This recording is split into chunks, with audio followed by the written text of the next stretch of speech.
Hello दोस्तों, welcome back to the channel. I am Rajesh और आ गए हम एक न्यू स्टोरी के साथ। आज की स्टोरी है दो दोस्तों की, रोहन और करण। ये दोनों पहाड़ों में जाते हैं और इनका सामना होता है एक मोहिनी नाम की लड़की से। तो चलिए स्टोरी को शुरू करते हैं।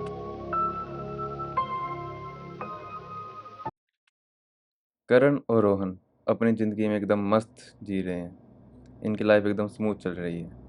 तभी अपने करण को हो जाता है ब्रेकअप और अब करण आ जाता है कबीर सिंह वाले मूड में। फुल दारू नशे चल रहे हैं और डिप्रेशन में आके बस अपने रूम में पड़ा है।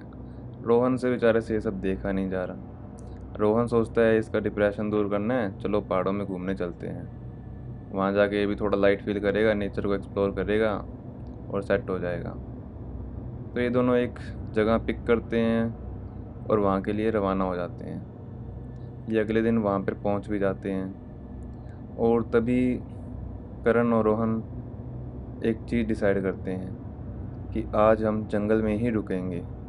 हम बेस कैंप पे नहीं जाएंगे, जंगल में ही कहीं पे रुकेंगे। तो ये अपना टेंट वगैरह भी साथ में ले जाते हैं। ये दोनों हाइकिंग शुरू कर देते हैं। हाइकिंग शुरू करते ही इन्हें काफ़ी सारे लोग मिलते हैं। अब ये दोनों मस्त एंजॉय कर रहे हैं, पहाड़ों का व्यू बढ़िया बढ़िया। और तभी अपने करण को चुल मचती है कि चलो और एक्सप्लोर करेंगे। अब ये पहाड़ों के जंगलों के अंदर जाने लग जाते हैं। रोहन इसे रोकता भी है पर करण कहता है कुछ नहीं होगा, चलो। अब ये दोनों थोड़े से अलग रास्ते पे निकल जाते हैं जहाँ पे कोई भी इन्हें आदमी नहीं मिलता है। ये सीधे जाए जा रहे हैं।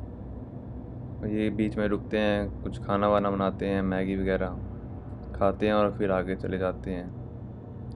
और ऊपर जाके होता है मौसम ख़राब। अब आती है बारिश। अब ये सिर छुपाने के लिए जगह ढूंढते हैं। ये एक पेड़ के नीचे बैठ जाते हैं, फिर ये सोचते हैं आज यहीं पे टेंट लगाएंगे। ये थोड़ी सी आग जलाते हैं, तभी जंगली जानवरों की इन्हें आवाज़ आती है और अब दोनों ही डर रहे हैं। पहले अपना करण शेर बन रहा था, अब वो गीदड़ बन गया है। और तभी ये सोचते हैं कि हमें वापस चलना चाहिए, कि यहाँ पर जानवरों का खाना बनने से अच्छा है बेस कैंप की तरफ निकलते हैं। और जैसे ये वापस चलने लगते हैं तो ये रास्ता भूल जाते हैं।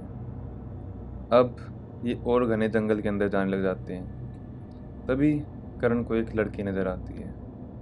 वो लड़की बहुत सुंदर होती है, फुल सुंदर। करण उसके पास जाता है और उसे पूछता है, आप यहाँ जंगल में क्या कर रहे हैं इस समय? वो बताती है कि मैं मोहिनी हूँ और मेरा घर यहीं पास में ही है। तभी करण कहता है, हम रास्ता भटक गए हैं और बेस कैंप की तरफ जाना चाहते हैं, तो क्या आप हमारी हेल्प कर सकते हो? तो मोहिनी कहती है कि बेस कैंप यहाँ से बहुत दूर है और अभी टाइम भी ज़्यादा हो गया है। इस जंगल में बहुत सारे जंगली जानवर हैं, तो तुम मेरे साथ मेरे घर चलो। करण उसे देखकर वैसे ही थोड़ा सा अट्रैक्ट हो जाता है। तो करण सोचता है चलो आज मोहिनी के साथ ही रह लेते हैं। मोहिनी उन्हें घर लेके जाती है। तो रास्ते में वो बात करता है कि आपके घर पे कौन कौन रहता है। तो मोहिनी बताती है कि मैं और मेरे हस्बैंड, बस हम दो रहते हैं। तो करण का बेचारे का थोड़ा सा दिल टूट जाता है। वो सोचता है इतनी अच्छी लड़की मिली, वो भी शादीशुदा। पर वो सोचता है चलो छोड़ो, चलते हैं। वो थोड़ा सा जंगल में आगे जाते हैं और वहाँ पर एक हवेली नज़र आती है। मोहिनी उन्हें कहती है कि मैं यहीं रहती हूँ। तभी रोहन सोचता है इस घने जंगल में एक हवेली और ये बस दो ही लोग यहाँ पे कैसे रहते हैं। तो रोहन करण को कहता है कि भाई मुझे कुछ ठीक नहीं लग रहा, कि हो सकता है ये कोई गैंग की मेंबर हो और हमें लूटने की कोशिश करे। तो हमें इसके साथ नहीं जाना चाहिए, हमें वापस चलना चाहिए। पर अपना करण लट्टू हो जाता है और कहता है नहीं नहीं कुछ नहीं होगा, देख कितनी प्यारी लड़की है, ये क्या ही हमें लूटेगी। और ये दोनों हवेली के अंदर जाते हैं। तभी करण देखता है कि उसका हस्बैंड एक्चुअल में एक बूढ़ा सा इंसान है जो कम से कम 60-70 साल का होगा और मोहिनी एकदम जवान। करण के मन में अब एक उम्मीद जागती है कि हो सकता है आज कुछ बन जाए। तो वो अंदर जाते हैं। वो बूढ़ा आदमी वहाँ बस बैठ के शराब पी रहा होता है। वो दोनों उसके पास रुकते हैं, उसे हाय हेलो करते हैं, उसके बारे में पूछते हैं। और वो बूढ़ा आदमी भी उन्हें खुशी खुशी अंदर बिठा लेता है। वो उन्हें कहता है कि दारू पियोगे? करण अपना वैसे ही डिप्रेशन में रहता था, तो वो कहता है चलो हो जाए। वो ऑफर एक्सेप्ट कर लेता है।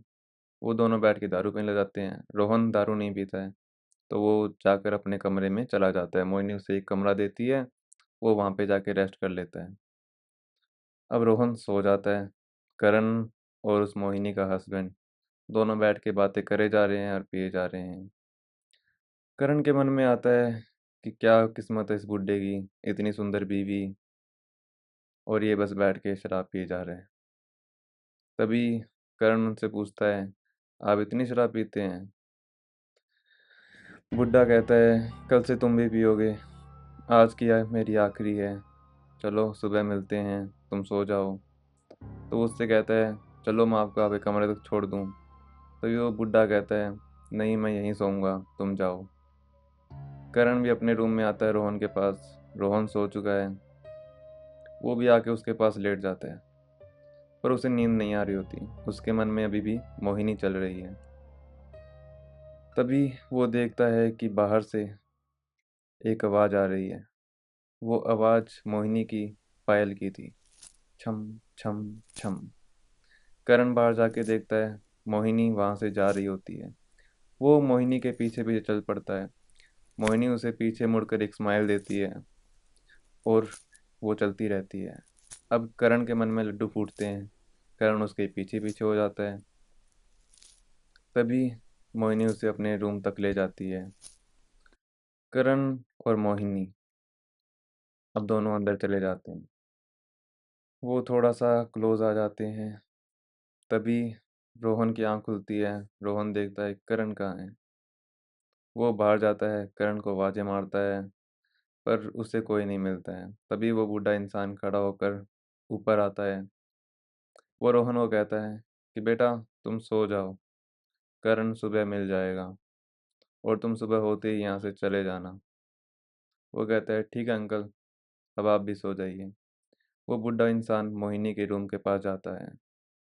जब करण और मोहिनी आपस में किस कर रहे होते हैं, तो वो बूढ़ा इंसान उन्हें गेट पे खड़ के देखता है। मोहिनी और करण दोनों उस बूढ़े इंसान को देखते हैं। करण घबरा जाता है। मोहिनी कहती है, छोड़ो, तुम कैरी ऑन करो, इसका रोज का है। वो बूढ़ा इंसान वहाँ से चला जाता है।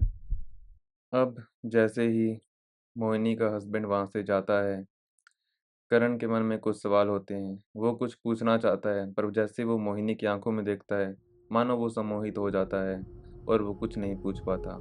मोहिनी और करण अब फिजिकल रिलेशन बनाते हैं। जैसे जैसे उनके बीच में रिलेशन बनता है, मोहिनी और भी सुंदर होने लग जाती है। करण बस लगा हुआ है, उसकी सम्मोहन में खोया हुआ है। करण को थोड़ी देर में रियलाइज़ होता है कि उसकी ताकत कम होती जा रही है। वो अपने हाथ देखता है, उसके हाथ एक बुड्ढे इंसान की तरह हो जाते हैं, और वो तभी मोहिनी के पास देखता है। मोहिनी अब इतनी सुंदर नहीं लग रही है। मोहिनी अब अपने असली रूप में थी। मोहिनी एक्चुअल में एक मोहिनी पिशाचनी थी, जो जवान लड़कों का शिकार करती थी और खुद और ज़्यादा जवान हो जाती थी। तभी करण चिल्ला उठता है। रोहन भागकर कमरे से बाहर आता है और वो उस आवाज़ का पीछा करते हुए करण तक पहुंच जाता है। तभी वो देखता है कि वो सुंदर लड़की एक पिशाचनी है। वो करण को उठाता है और वहाँ से भागने की कोशिश करता है।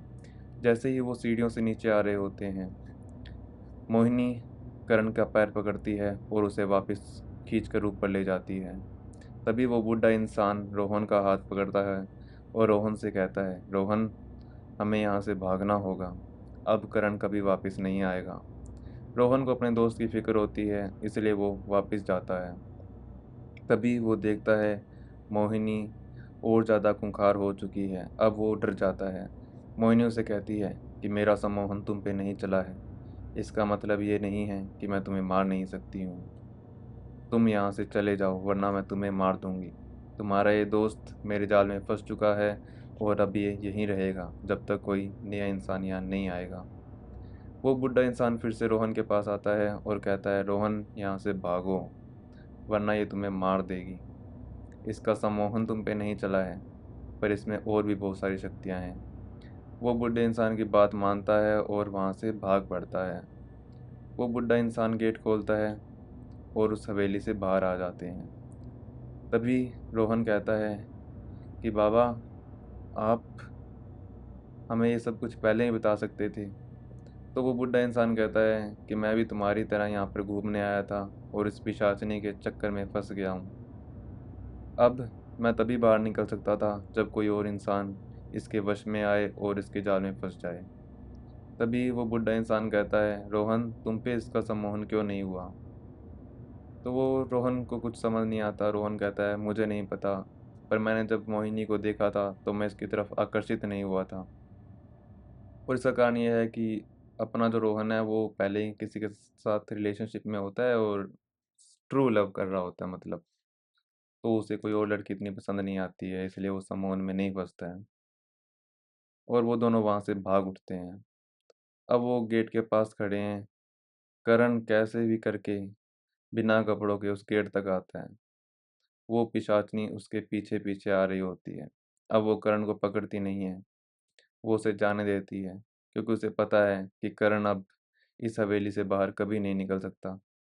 मोहिनी की शक्तियाँ उस गेट तक होती है और करण अब चाहकर भी बाहर नहीं निकल सकता है। अब करण समझ जाता है कि वो बुड्ढा अब मैं हूँ और जब कोई और आएगा तो मैं यहाँ से बाहर जा पाऊँगा।